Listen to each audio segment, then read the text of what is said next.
Ezra. Pinabalik ni Haring Cyrus ang mga Hudyo sa kanilang lupain. Unang kabanata. Noong unang taon ng paghahari ni Cyrus sa Persya, tinupad ng Panginoon ang kanyang sinabi sa pamamagitan ni Jeremias. Hinipon niya ang puso ni Cyrus para gumawa ng isang pahayag. Isinulat ito at ipinadala sa buong niyang kaharian. Ito ang mensahe ni Haring Cyrus ng Persya. Ibinigay sa akin ng Panginoon ang Diyos ng kalangitan ang lahat ng kaharian dito sa mundo, at ipinagkatiwala niya sa akin ang pagpapatayo ng templo para sa kanya roon sa Jerusalem, na sakop ng Huda. Kayong lahat na mamamayan ng Diyos, bumalik na kayo sa Jerusalem, at muli ninyong ipatayo roon ang templo ng Panginoon, ang Diyos ng Israel, na nakatira sa lungsod na iyon. At samahan niya sana kayo. Ang mga natitirang tao sa mga lugar na tinitirhan niyong mga Israelita ay dapat tumulong sa inyong paglalakbay. Magbibigay sila ng mga pilak at ginto, mga kakailanganing bagay, mga hayop, at pagtulong na kusang loob para sa templo ng Diyos sa Jerusalem. May mga Israelitang hinipo ng Panginoon para bumalik sa Jerusalem, kaya naghanda silang pumunta roon para ipatayo ang templo ng Panginoon.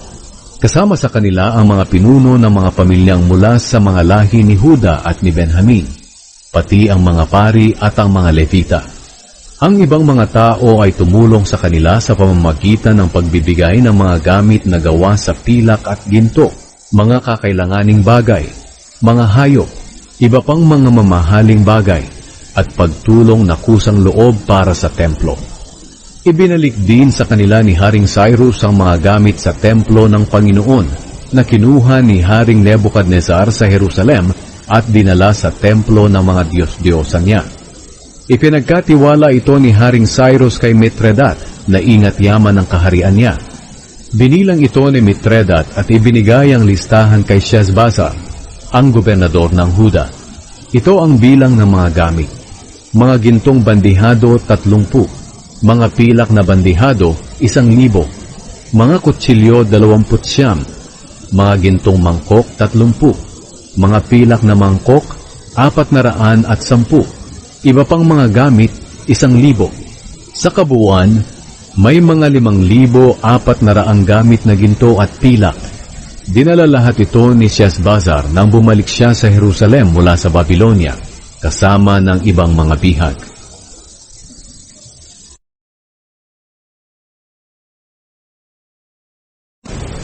Ang talaan ng mga bumalik mula sa pagkabihag. Ikalawang kabanata. Ang mga sumusunod ay ang mga Israelita sa probinsya ng Huda na binihag noon ni Haring Nebuchadnezzar at dinala sa Babylonia. Ngayon umalis na sila sa lugar na iyon at bumalik na sa Jerusalem at sa sarili nilang mga bayan sa Huda. Ang mga namuno sa pagbalik nila sa Jerusalem ay sina Zerubabel, Jeshua, Nehemias, Seraya, Reelaya, Mordecai, Bilshan, Mispar, Bigbay, Rehum, at Baana. Ito ang talaan ng mga mamamayan ng Israel na bumalik mula sa pagkabihag. Mga angkan ni Paros, 2,172. Shephatiah, 372. Ara, 775. Pahat Moab, mula sa mga pamilya ni Jeshua at Joab, 2,812. Elam, 1,254. Zatu, 945. Zakai, 760. Bani, 642. Bebay, 623. Azgad, 1,222. Adonikam, 666. Bigvai, 2,056. Adin, 454. Ater na tinatawag ding Hezekiah, 78. Bezai, 323. Jorak, 112. Hashum, 223. Gibar, 75. Ito ang bilang ng mga tao na nakabalik mula sa pagkabihag na ang mga ninuno ay nakatira sa mga sumusunod na bayan. Bethlehem, 123. Netofa, 56. Anatot, 128. Azmavet, 42. Kiryat Jearim, Kefira, at Beerot, 743. Rama at Geba, 621. Mikmash, 122. Bethel at Ai, 223. Nebo, 52. Magbis, 156. Ang isa pang Elam, 1,254. Harim, 320. Lod, Hadid at Ono, 725. Jericho, 345.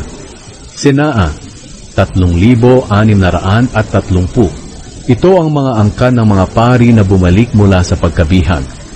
Mga angkan ni na Jedaya mula sa pamilya ni Jeshua, 973. Imer, 1,052. Pashur, 1,247. Harim, 1,017. Ito ang mga angkan ng mga Levita na bumalik din mula sa pagkabihag.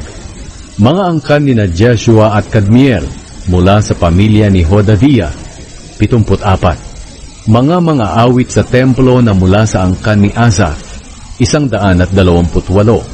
Mga gwardya ng pintuan ng templo na mula sa angkan ni Shalom, Ater, Talmon, Akub, Hatita, at Shobay, 139. Ito naman ang mga angkan ng mga utusan sa templo na bumalik din mula sa pagkabihag.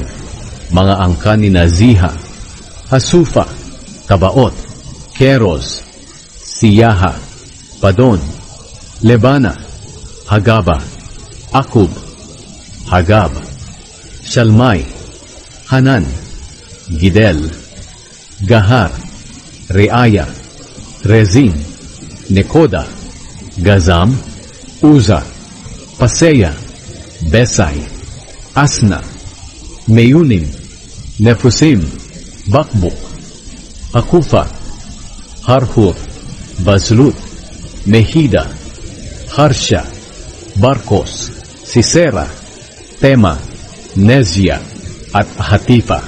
Bumalik din mula sa pagkabihag ang mga angkan ng mga alipin ni Solomon. Ang mga angkan ni Sotay, Asoferet, Peruda, Jaala, Darkon, Gidel, Shephatiah, Hatil, Pokeret, Hasebaim, at Ani. Ang kabuang bilang ng mga angkan ng mga utusan sa templo at mga angkan ng mga alipin ni Solomon ay 372. May 652 din na bumalik sa Huda mula sa mga bayan ng Tel Mela, Tel Harsha, Kerub, Adon, at Imer. Sila ang mga angkan ni Delaya, Tobiah, at Nekoda, pero hindi nila mapatunayan na sila'y talagang mga Israelita. Hindi rin napatunayan ng mga angkan ni Hobaya, Hakoz, at Barzilai na mga pari sila. Nang nag-asawa si Barzilai, dinala niya ang pangalan ng biyenan niyang si Barzilai na taga-Gilead. Dahil nga hindi nila makita ang talaan ng mga ninuno nila, hindi sila tinanggap na mga pari. Pinagbawalan sila ng gobernador ng Huda na kumain ng mga pagkain inihandog sa Diyos, habang walang pari na sasangguni sa Panginoon tungkol sa pagkapari nila, sa pamamagitan ng Urim at Tumim. Ang kabuuang bilang ng mga bumalik mula sa pagkabihag ay 42,360, maliban sa 7,337 na mga alipin nila, at 200 lalaki at babaeng mga awit. May dala silang 736 na mga kabayo, 245 mola, 435 kamelyo, at 6,720 asno. Pagdating nila sa templo ng Panginoon sa Jerusalem, ang ibang mga pinuno ng mga pamilya ay nagbigay ng kusang loob na tulong sa muling pagpapatayo ng templo sa dati nitong pinagtayuan. Nagbigay sila ayon sa makakaya nila para sa gawaing ito, at ang kabuuang natipon nila ay mga 500 kilong ginto, mga 3,000 kilong pilak, at 100 pirasong kasuotan para sa mga pari. Ang bawat isa sa kanila ay bumalik sa kani-kanilang bayan, pati na ang mga pari, ang mga Levita, ang mga mang-aawit, ang mga gwardya ng mga pintuan ng templo, at ang mga utusan sa templo.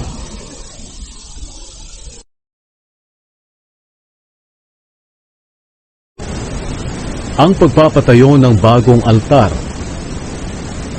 Ikatlong kabanata. Nang dumating ang 7 buwan, noong nakatira na ang mga Israelita sa kani-kanilang bayan, nagtipon silang lahat sa Jerusalem nang may pagkakaisa. Pagkatapos, muling itinayo ang altar ng Diyos ng Israel para makapag-alay dito ng mga handog na sinusunog ayon sa nakasulat sa kautusan ni Moises na kanyang lingkod. Ang nagpatayo nito ay si Jeshua na anak ni Jozadak at ang iba pa niyang mga kasamahang pari, at si Zerubabel na anak ni Shealtiel at ang mga kamag-anak niya. Kahit takot sila sa mga tao na dati nang nakatira sa lupaing iyon, itinayo nila ang altar sa dating pinagtayuan nito. Pagkatapos nag-alay sila sa Panginoon ng mga handog na sinusunog sa umaga at gabi. Ipinagdiwang din nila ang pista ng pagtatayo ng mga kubol ayon sa nakasulat sa kautusan ni Moises. At nag-alay sila ng mga handog na sinusunog na kinakailangang ihandog sa bawat araw ng ganitong pista. Bukod pa sa mga handog na sinusunog, naghahandog din sila ng mga handog sa bawat pista ng pagsisimula ng buwan at sa iba pang mga pista sa pagsamba sa Panginoon. At nag-aalay din sila ng handog na kusang loob para sa Panginoon. Kahit hindi pa nasisimula ng muling pagpapatayo ng templo ng Panginoon, nagsimula na ang mga Israelita sa pag-aalay ng mga handog na sinusunog ng unang araw ng 7 buwan ng taon ding iyon. Muling ipinatayo ang templo. Nagbigay ang mga Israelita ng mga pera na pambayad sa mga tagatabas ng bato at sa mga karpintero. Nagbigay din sila ng mga pagkain, inumin at langis na pambayad sa mga taga-Sidon at taga-Tyre para sa mga kahoy na sedro na galing sa Lebanon. Ang mga kahoy na ito ay isasakay sa mga barko at dadalhin sa Joppa. Pinahintulutan ito ni Haring Cyrus ng Persya. Sinimula ng pagpapatayo ng templo ng 2 buwan ng 2 taon mula nang makabalik ang mga Israelita sa Jerusalem. Tulong-tulong sa pagtatrabaho ang lahat ng nakabalik sa Jerusalem, galing sa pagkabihat. Kasama na rito sina Zerubabel na anak ni Shealtiel, Jeshua na anak ni Jozadak, at ang mga kasamahan niyang pari, at ang mga Levita. Ang pinagkatiwalaan sa pamamahala sa pagpapatayo ng templo ng Panginoon ay ang mga Levita na nasa edad 20 taon pataas. Sila'y si Jeshua, ang mga anak niya at ang mga kamag-anak, si Kadmiel at ang mga anak niya. Silang lahat ay mula sa lahi ni Huda. Tumulong din sa kanila ang mga angkan at mga kamag-anak ni Henadad na mga Levita rin. Nang matapos na ng mga karpintero ang pundasyon ng templo ng Panginoon, pumuwesto na ang mga pari na nakasuot ng kanilang damit na pangpari para hipan ang mga trumpeta. Pumuwesto rin ang mga Levita na angkan ni Asaf sa pagtugtog ng mga pumpyang upang purihin ang Panginoon ayon sa kaparaanan na itinuro noon ni Haring David sa Israel. Nagpuri sila at nagpasalamat sa Panginoon habang umaawit ng napakabuti ng Panginoon dahil ang pag-ibig niya sa Israel ay walang hanggan, at sumigaw ng malakas ang lahat ng tao sa pagpupuri sa Panginoon dahil natapos na ang pundasyon ng templo. Nandoon ang maraming matatandang pari, mga Levita at mga pinuno ng mga pamilya na nakakita noon sa unang templo. Umiyak sila ng malakas nang makita nila ang pundasyon ng bagong templo. At marami rin ang sumigaw sa galak, hindi na malaman ang sigaw ng kagalakan at ang tinig ng pag-iyak, dahil napakaingay ng mga tao at naririnig ito sa malayo.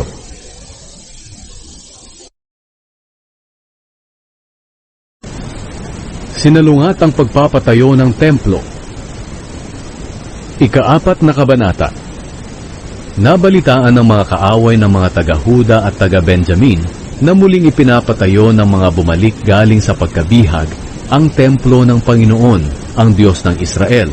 Kaya pumunta sila kay Zerubabel at sa mga pinuno ng mga pamilya at nagsabi, "Tutulungan namin kayo sa pagpapatayo ng templo dahil sinasamba rin namin ang Diyos nyo, kagaya ng ginagawa ninyo. Matagal na kaming naghahandog sa Kanya, mula pa noong panahon ni Haring Esarhadon ng Assyria, na siyang nagdala sa amin dito."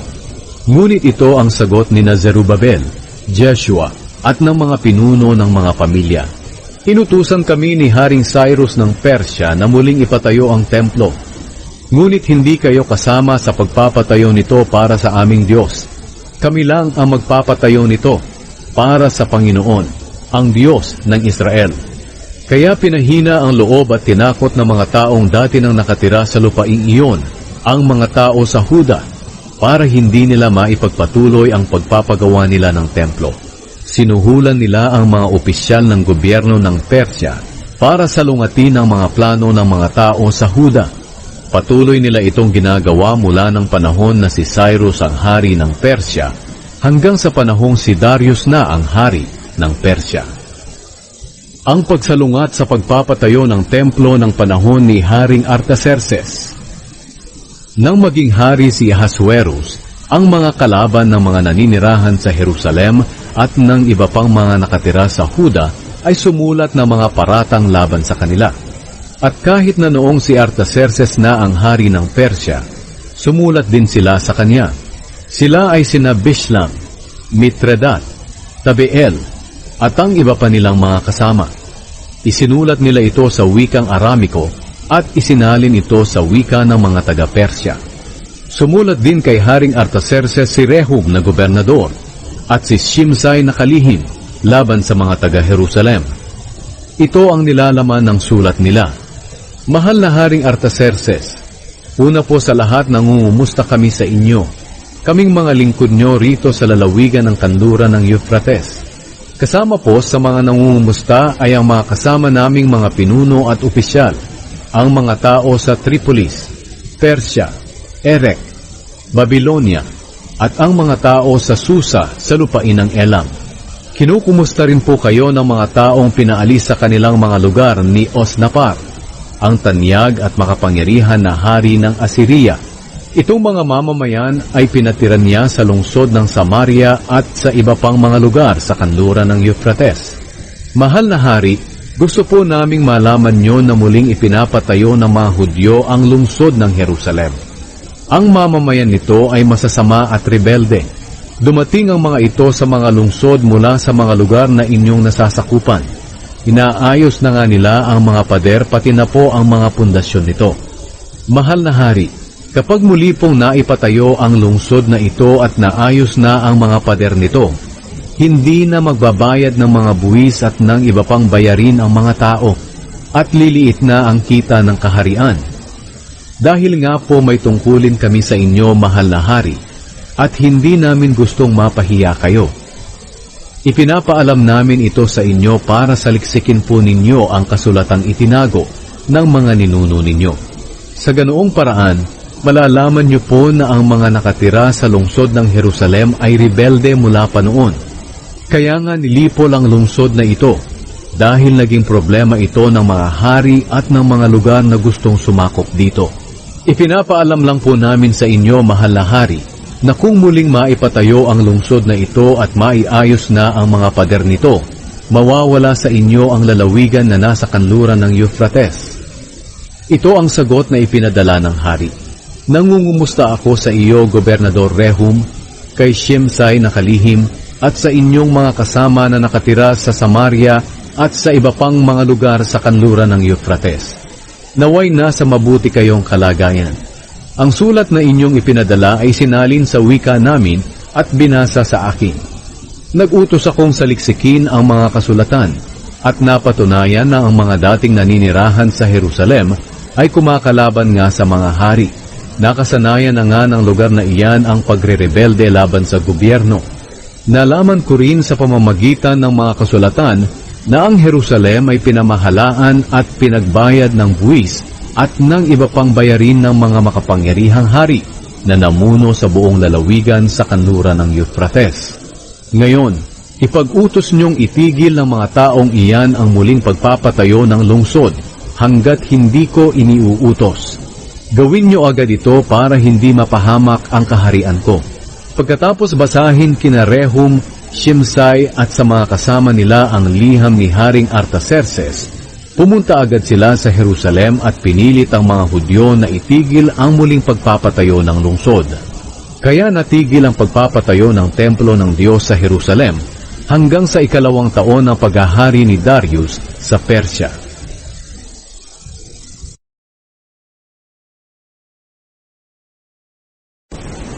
Ipinagpatuloy ang pagpapatayo ng templo.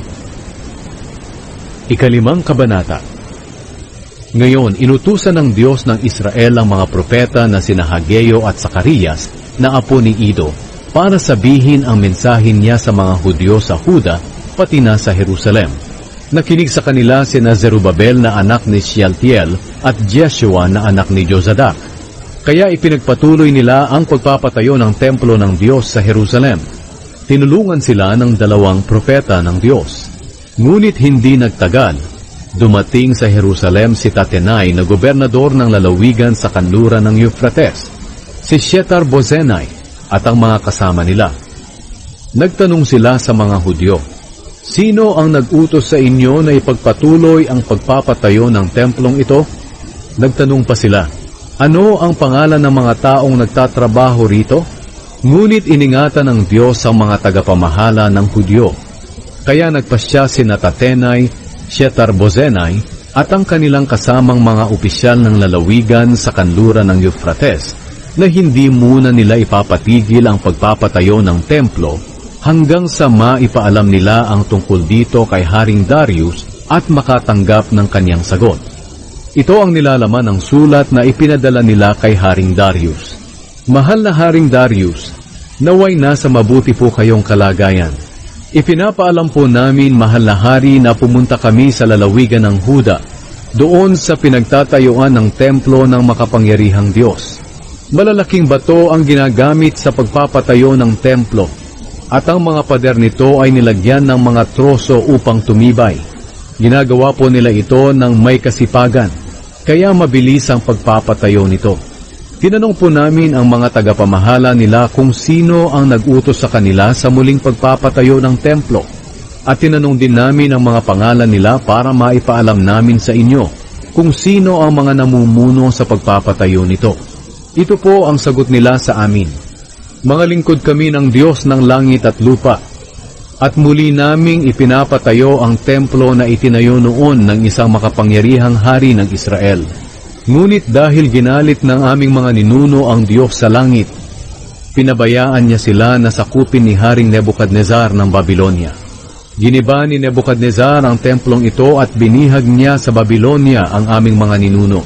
Ngunit sa unang taon ng paghahari ni Haring Cyrus sa Babylonia, nag-utos siya na muling ipatayo ang templo ng Diyos. Ibinalik din niya ang mga kagamitang ginto at pilak ng templo ng Diyos. Ang mga ito ay kinuha noon ni Nebukadnezar sa templo ng Jerusalem at inilagay sa templo sa Babylonia. Ipinagkatiwala ni Haring Cyrus ang mga kagamitang ito kay Sheshbazzar na pinili niyang gobernador ng Huda.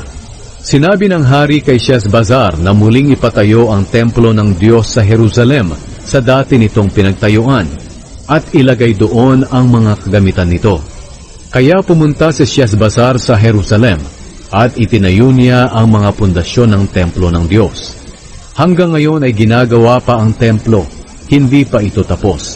Ngayon, kung inyo pong mamarapatin, mahal na hari, ipasaliksik po ninyo ang mga kasulatan na ipinatago ng mga hari ng Babylonia kung totoo nga bang nag-utos si Haring Cyrus na muling ipatayo ang templo ng Diyos sa Jerusalem. At agad nyo pong ipaalam sa amin kung ano ang inyong pasya tungkol dito.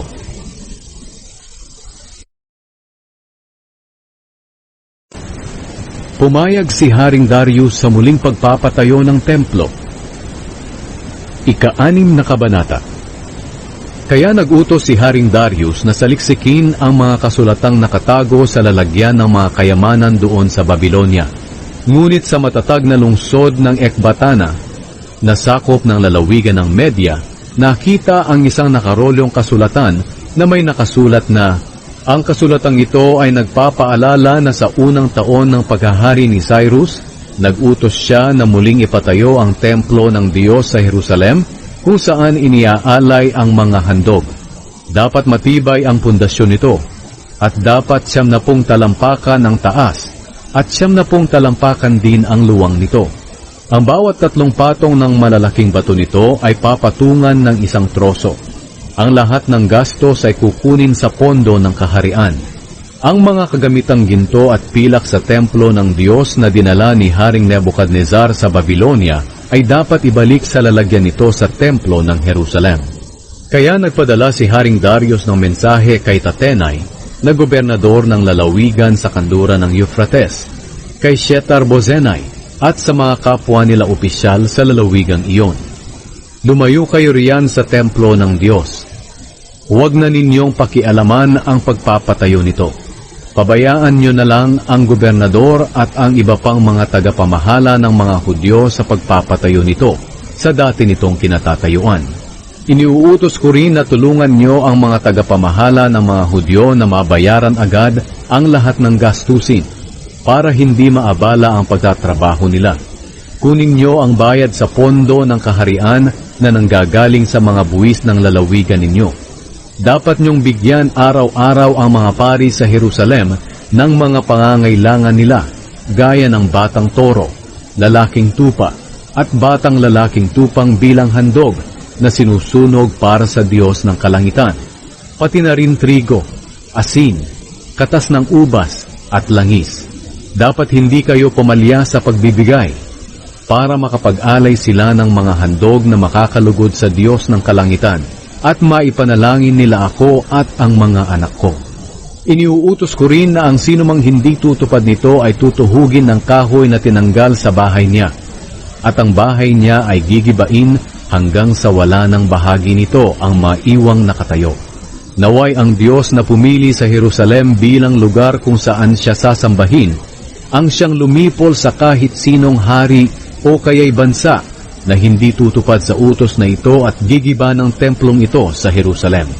Ako si Darius, ang nag-utos nito. Dapat itong tuparin. Tinupad ni Tatenai na gobernador, Shethar-bozenai at ng mga kasama nila ang utos ni Haring Darius. Kaya patuloy na nagtrabaho ang mga tagapamahala ng mga Hudyo, habang pinapalakas sila ng mga mensahe ng mga propeta na sina Hageo at Zacarias na anak ni Ido. Natapos nila ang templo ayon sa utos ng Diyos ng Israel na ipinatupad ni Cyrus, Darius at Artaxerxes na magkakasunod na mga hari ng Persya. Natapos ang templo ng 3 araw ng 12 buwan na siyang buwan ng Adar, ng 6 na taon ng paghahari ni Darius. Masayang nagdiwang sa pagtatalaga ng templo ng Diyos ang mamamayan ng Israel, ang mga pari, mga Levita, at ang iba pang bumalik galing sa pagkabihag. Sa pagtatalagang ito ng templo ng Diyos, naghandog sila ng 100 toro, 200 lalaking tupa, at 400 batang lalaking tupa. Naghandog din sila ng 12 lalaking kambing, bilang handog sa paglilinis ng bawat lahi ng Israel. Itinalaga nila ang mga pari at mga Levita sa kani-kanilang tungkulin sa templo ng Jerusalem, ayon sa nakasulat sa aklat ni Moises. Nang 14 na araw ng unang buwan ng sumunod na taon, ipinagdiwang ng mga bumalik galing sa pagkabihag ang pista ng paglampas ng anghel. Nilinis ng mga pari at mga Levita ang kanilang sarili para maging karapat-dapat sila sa pangunguna nila sa mga seremonya. Pagkatapos, kinatay ng mga Levita ang mga tupang handog sa pagdiriwang ng pista ng paglampas ng anghel. Ginawa nila ito para sa lahat ng bumalik galing sa pagkabihag, para sa mga paring kamag-anak nila, at para sa sarili nila. Ang mga handog na ito ay kinain ng mga Israelitang bumalik galing sa pagkabihag at ng ibang mga taong nakatira roon na tumalikod na sa mga ginagawa ng mga taong hindi kumikilala sa Diyos. Tumalikod sila sa mga bagay na ito para sambahin ang Panginoon ang Diyos ng Israel. Sa loob ng 7 araw, ipinagdiwang nila ng may kagalakan ang pista ng tinapay na walang pampaalsa, sapagkat binigyan sila ng Panginoon ng kagalakan nang binago niya ang puso ng hari ng Assyria para tulungan sila sa paggawa ng templo ng Diyos, ang Diyos ng Israel.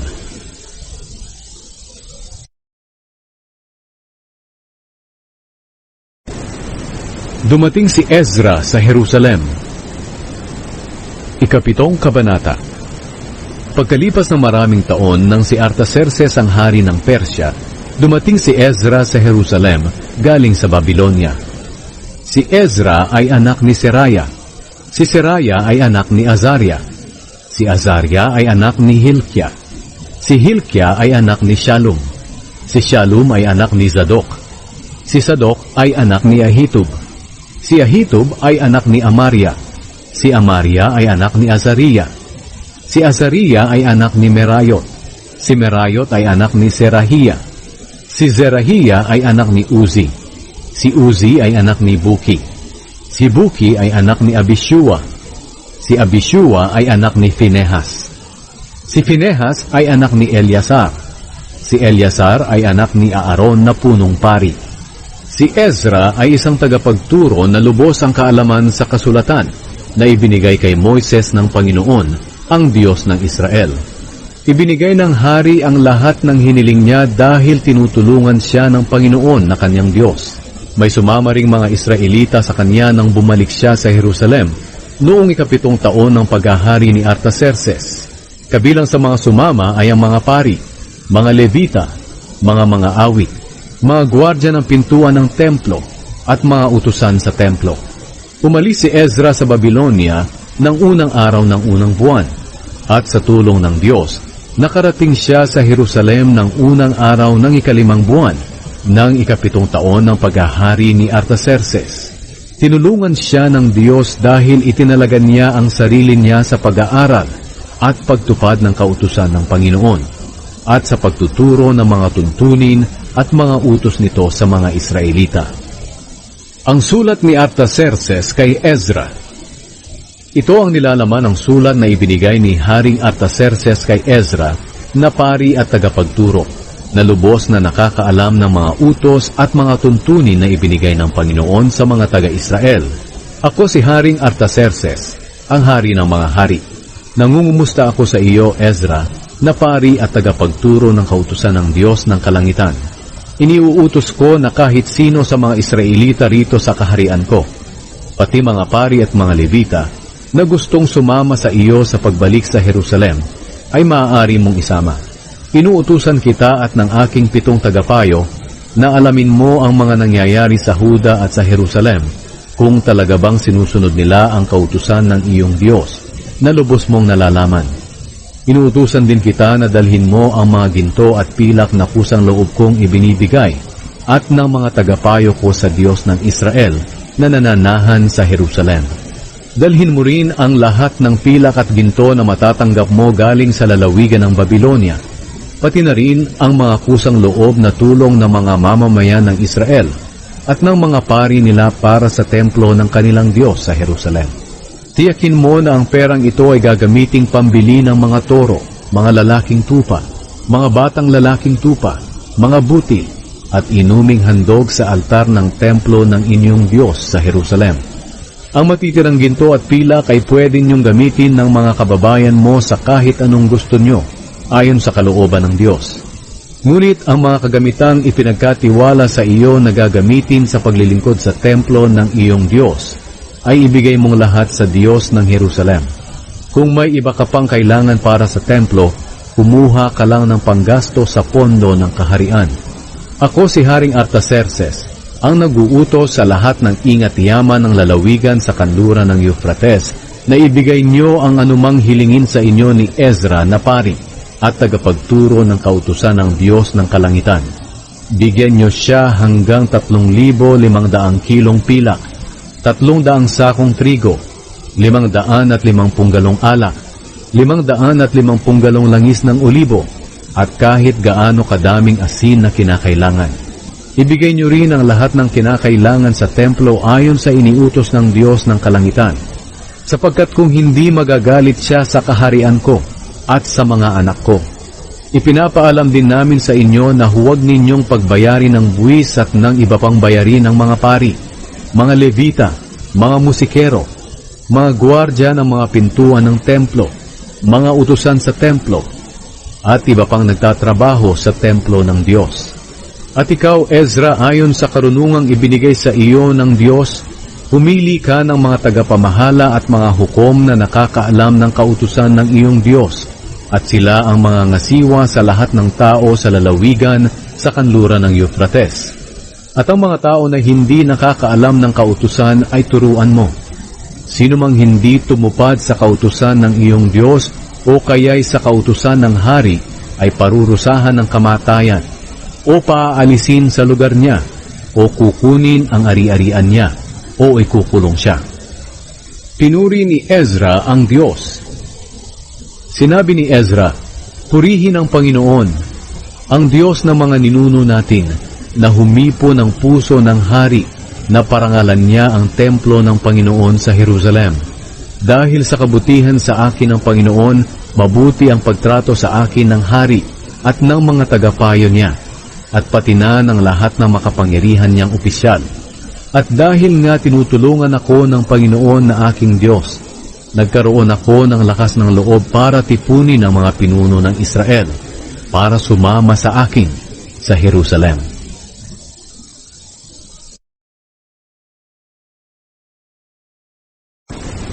Ang mga bumalik galing sa pagkabihag kasama ni Ezra. Ikawalong kabanata. Sinabi ni Ezra, ito ang mga pinuno ng mga pamilya na sumama sa akin sa Jerusalem galing sa Babylonia noong panahon ng pagkahari ni Haring Artaxerxes. Si Gershom na galing sa pamilya ni Phinehas, si Daniel na galing sa pamilya ni Itamar, si Hatush na anak ni Shekania na galing sa pamilya ni David, si Zacarias at ang 150 lalaking kasama niya na galing sa pamilya ni Paros. Mayroong talaan ng mga ninuno nila, si Eliehonai na anak ni Serahia at ang 200 lalaking kasama niya na galing sa pamilya ni Pahat Moab, si Shekania na anak ni Jahashel at ang 300 lalaking kasama niya na galing sa pamilya ni Zatu, si Ebed na anak ni Jonathan at ang 50 lalaking kasama niya na galing sa pamilya ni Adi, si Jeshaya na anak ni Atalia at ang 70 lalaking kasama niya na galing sa pamilya ni Elam, si Zebadiah na anak ni Mikael at ang 80 lalaking kasama niya na galing sa pamilya ni Shephatiah, si Obadias na anak ni Jehiel at ang 218 lalaking kasama niya na galing sa pamilya ni Joab, si Shelomit na anak ni Josephiah at ang 160 lalaking kasama niya na galing sa pamilya ni Bani, si Zacarias na anak ni Bebay at ang 28 lalaking kasama niya na galing sa pamilya ni Bebay, si Johanan na anak ni Hakatan at ang 110 lalaking kasama niya na galing sa pamilya ni Asgad, si Eliphelet, si Jewel at si Shemaya at ang 60 lalaking kasama nila na galing sa pamilya ni Adonikam, si Utay at si Zakur at ang 70 lalaking kasama niya na galing sa pamilya ni Bigbay. Ang pagbalik ni na Ezra sa Jerusalem. Tinipon ko ang sasama sa akin sa Jerusalem, doon sa ilog na dumadaloy papunta sa lugar ng Ahava. Nagkampo kami roon ng 3 araw. Nang tingnan ko ang talaan ng mga tao na sasama sa akin pati na ang mga pari, nalaman kong walang mga Levita roon. Kaya ipinatawag ko ang mga pinuno ng grupo na sina Eliezer, Ariel, Shemaya, Elnatan, Harib, Elnatan, Natan, Zacarias, at Meshulam, at ang 2 matalinong tao na sina Joyarib at Elnatan. Pinapunta ko sila kay Ido na pinuno ng lugar ng Kasifia para hilingin sa kanya at sa mga kamag-anak niyang utusan sa templo na magpadala sila ng mga tao na maglilingkod sa templo ng Diyos. Dahil tinulungan kami ng Diyos, ipinadala nila sa amin si Sherebiah kasama ang kanyang mga anak at mga kapatid niyang lalaki, na ang kabuuang bilang ay 18. Si Sherebiah ay maabilidad na tao at mula siya sa pamilya ni Mali na lahi ni Levi. Si Levi ay anak ni Israel. Ipinadala rin nila si Hashabiah at ang mga kapatid at mga pamangkin nitong lalaki na 20 ang bilang. Kasama si Jeshaiah na galing sa pamilya ni Merari. Ipinadala pa nila ang 220 utusan sa templo. Ang mga utusan sa templo ay pinili noon ni Haring David at ng mga opisyal niya para tumulong sa mga Levita. Nakalista lahat ang mga pangalan nila. Nag-ayuno at nanalangin sina Ezra. Doon sa tabi ng ilog Ahava, sinabi ko sa grupo na mag-ayuno kami at magpakumbaba ng mga sarili namin sa presensya ng aming Diyos para hilingin sa Kanya na ingatan kami sa paglalakbay, pati ang aming mga anak at mga ari-arian. Sapagkat nahihiya akong humingi sa hari ng mga sundalo at mga ngabayo na magbabantay sa amin laban sa mga kalaban habang naglalakbay kami. Dahil sinabi na namin sa hari na tinutulungan ng aming Diyos ang lahat ng nagtitiwala sa Kanya. Pero galit na galit siya sa mga nagtatakwil sa Kanya. Kaya nag-ayuno at nanalangin kami sa aming Diyos na ingatan niya kami at tinugon niya ang dalangin namin. Ang mga handog para sa templo. Pumili ako ng 12 tao mula sa mga namumunong pari, hindi kabilang sina Sherebiah, Hashabiah at ang 10 sa kamag-anak nila. Pagkatapos ipinagkatiwala ko sa kanila ng walang kulang ang mga pilak, ginto at mga kagamitang ibinigay ng hari at ng mga tagapayo niya at mga opisyal at ng maraming Israelita bilang tulong sa templo ng aming Diyos. Ito ang aking ipinagkatiwala sa kanila: 22 toneladang pilak, 3 toneladang kasangkapang pilak, 3 toneladang ginto, 20 gintong mangkok na mga 8.5 kilo, 2 tansong mangkok na pinakintab na kasing halaga ng mga mangkok na ginto. Sinabi ko sa mga pari, kayo at ang mga kagamitang ito ay ibinukod para sa Panginoon. Ang mga pilak at ginto ay handog na kusang loob sa Panginoon, ang Diyos ng inyong mga ninuno. Ingatan niyo itong mabuti, hanggang sa madalan niyo ito sa mga bodega ng templo ng Panginoon sa Jerusalem na walang kulang, sa harap ng mga namumunong pari, mga Levita, at ng mga pinuno ng mga pamilya ng mga Israelita. Kaya kinuha ng mga pari at ng mga Levita ang mga pila, ginto, at mga kagamitan na walang kulang para dalhin sa templo ng aming Diyos sa Jerusalem.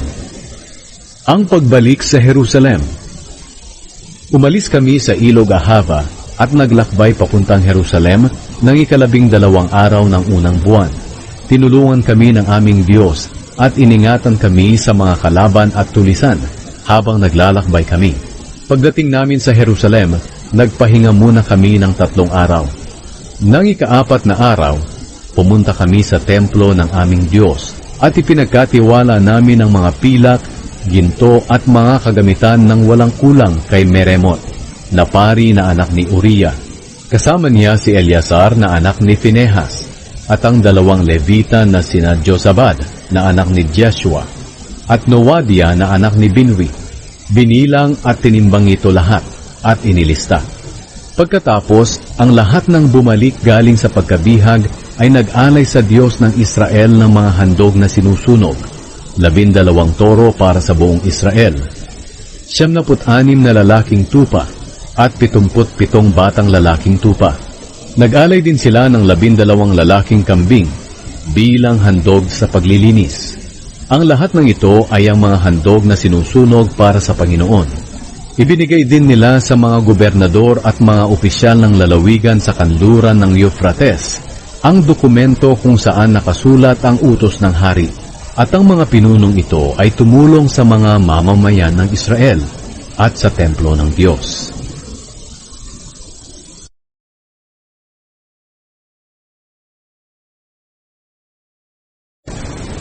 Nagsipag-asawa ng mga dayuhan ang mga Israelita.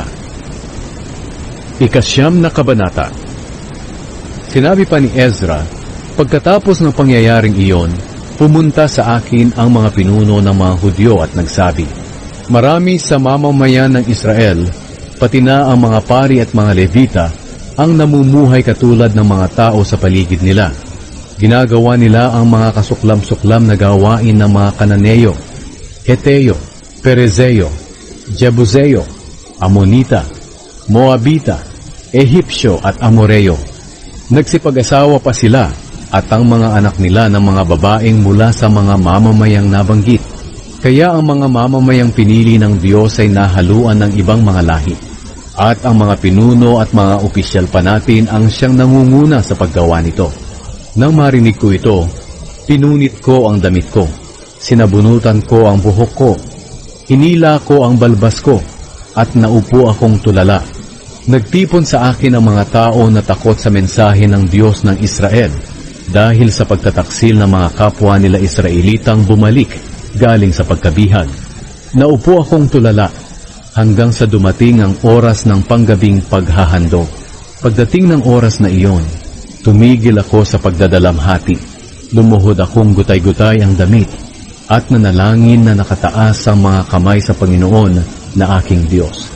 Sinabi ko, Diyos ko, hiyang-hiya po ako. Hindi ako makatingala sa inyo sa sobrang hiya. Dahil sobra na ang mga kasalanan namin. Parang umaapaw na po ito sa ulo namin at umabot na sa langit. Simula pa po sa kapanahunan ng mga ninuno namin hanggang ngayon, sobra na ang kasalanan namin. At dahil dito kami at ang aming mga hari at mga pari ay palaging sinasakop ng mga hari ng ibang mga bansa. Pinatay nila ang iba sa amin, at ang iba naman ay binihag, ninakawan at pinahiya, katulad ng nangyayari sa amin ngayon. At ngayon sa maikling panahon, kinahabagan niyo po kami, Panginoon na aming Diyos. Niloob niyong may matira sa amin, at pinatiran niyo kami ng may katiyakan sa lugar na ito na inyong pinili. Binigyan niyo po kami ng pag-asa, at pinagaan niyo ang aming kalagayan sa pagkaalipin. Kahit mga alipin kami, hindi niyo kami pinabayaan sa pagkaalipin. Sa halip, ipinapakita niyo sa amin ang inyong pag-ibig sa pamamagitan ng mabuting pagtrato ng mga hari ng Persya sa amin. Ginawa niyo ito para mabigyan kami ng bagong buhay at para maipatayo namin muli ang templo niyong nagiba at mabigyan niyo po kami ng kalinga dito sa Huda at Jerusalem. Pero ngayong nagkasala kami o aming Diyos, ano pa ang masasabi namin? Sapagkat binaliwala namin ang mga utos niyo na ibinigay niyo sa amin sa pamamagitan ng mga propetang lingkod ninyo. Sinabi nila sa amin na ang lupaing pupuntahan namin para angkinin ay maruming lupain dahil sa kasamaan ng mga naninirahan dito. Dinumihan nila ang lahat ng bahagi ng lupaing ito sa pamamagitan ng mga kasuklab-suklam nilang gawain. Sinabi rin sa amin ng mga propeta na huwag kaming magsisipag-asawa sa kanila at huwag kaming tutulong na umunlad sila para maging matibay at maunlad kami at para manatili ang pag-unlad na ito sa mga lahi namin magpakailanman. Pinarusahan niyo kami, o aming Diyos, dahil sa mga kasalanan namin. Pero ang parusa niyo sa amin ay kulang pa po sa nararapat naming tanggapin at niloob niyo pa na may matirang buhay sa amin. Pero sa kabila nito, sinuway ulit namin ang mga utos nyo, at nagsipag-asawa kami ng mga taong gumagawa ng mga kasuklam-suklam na gawain. Talagang magagalit kayo sa amin at lilipulin kami hanggang sa wala nang matira sa amin. O Panginoon Diyos ng Israel, makatarungan po kayo, sapagkat niloob nyo na may matira pang buhay sa amin hanggang ngayon. Inaamin po namin ang aming mga kasalanan, at hindi kami makakatayo sa presensya niyo dahil sa mga kasalanan ito.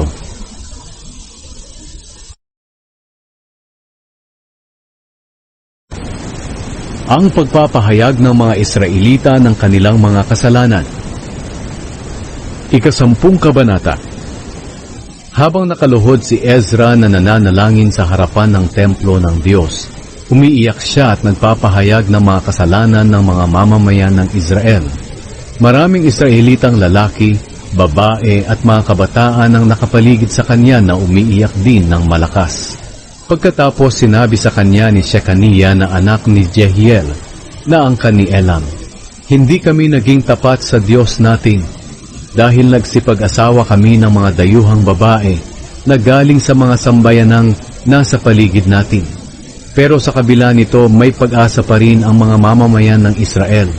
Kaya ngayon susundin namin ang payo nyo at ng iba pang gumagalang sa mga utos ng ating Diyos.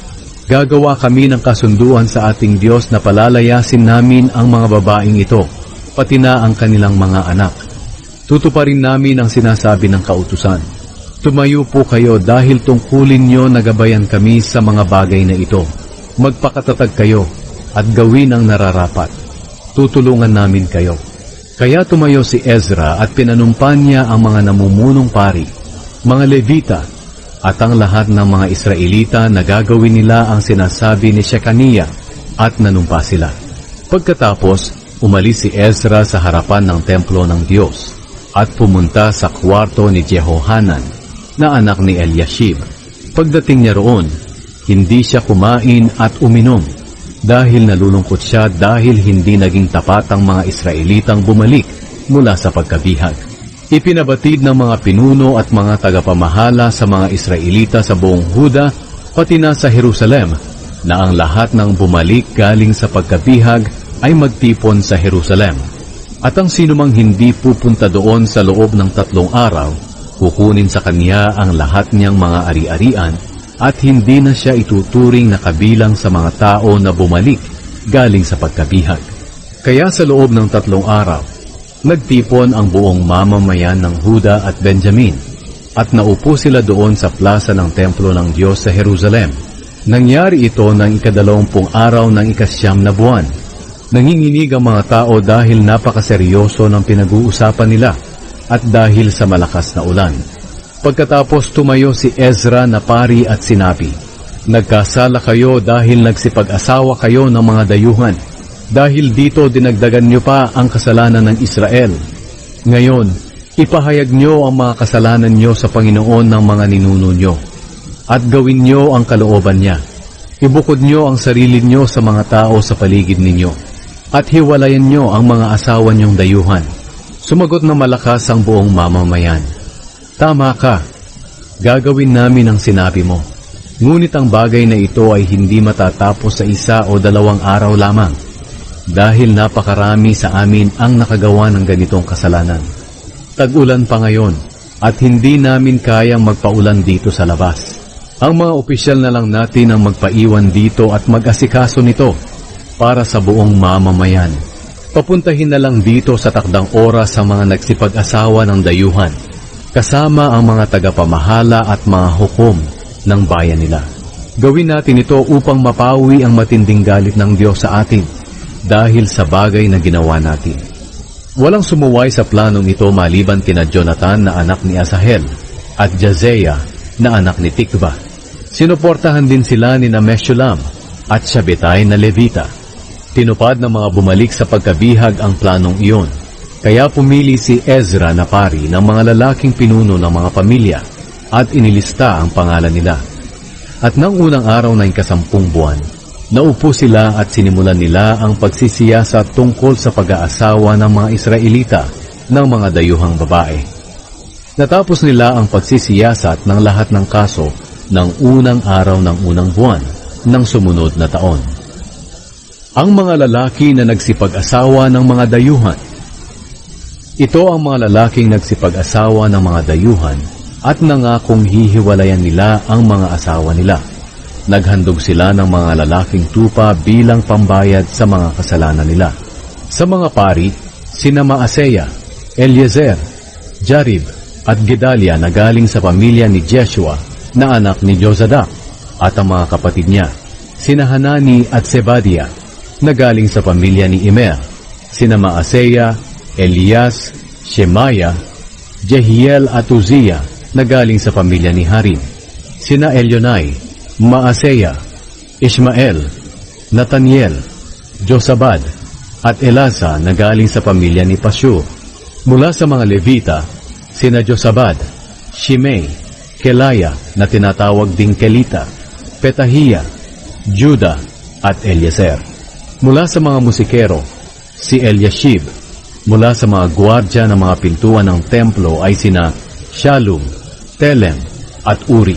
Mula sa iba pang mga Israelita, sina Ramia, Izia, Malkiya, Midjamin, Eleazar, Malkiya, at Benaya na galing sa pamilya ni Paros, sina Mataniya, Sakarias, Jehiel, Abdi, Jeremat at Elias na galing sa pamilya ni Elam, sina Elionai, Eliashib, Mataniya, Jeremot, Zabad, at Asisa na galing sa pamilya ni Zatu, sina Jehohanan, Hananiya, Zabay, at Atlay na galing sa pamilya ni Bebay, sina Meshulam, Maluk, Adaya, Jashub, Sheal, at Jeremot na galing sa pamilya ni Bani, sina Adna, Kelal, Benaya, Maaseya, Mataniya, Bezalel, Binwi, at Manase na galing sa pamilya ni Pahat Moab, sina Eliezer, Isya, Malkiya, Shemaya, Simeon, Benjamin, Maluk, at Shemaria na galing sa pamilya ni Harim, sina Matenai, Matata, Zabad, Elifelet, Heremai, Manase, at Shimei na galing sa pamilya ni Hashum, sina Maaday, Amram, Uel, Benaya, Bediya, Keluhi, Vania, Meremot, Eliashib, Mataniya, Matenai, at Jaasu na galing sa pamilya ni Bani, sina Shimei, Shelemiya, Natan, Adaya, Maknadebay, Shasai, Sharai, Azarel, Shelemiya, Shemariya, Shalum, Amariya at Jose na galing sa pamilya ni Binwi, sina Jeiel, Matitiya, Zabad, Zebina, Jadai, Joel at Benaya na galing sa pamilya ni Nebo. Silang lahat ang nagsipag-asawa ng mga dayuhang babae, at ang iba sa kanila ay may mga anak sa mga babaeng ito.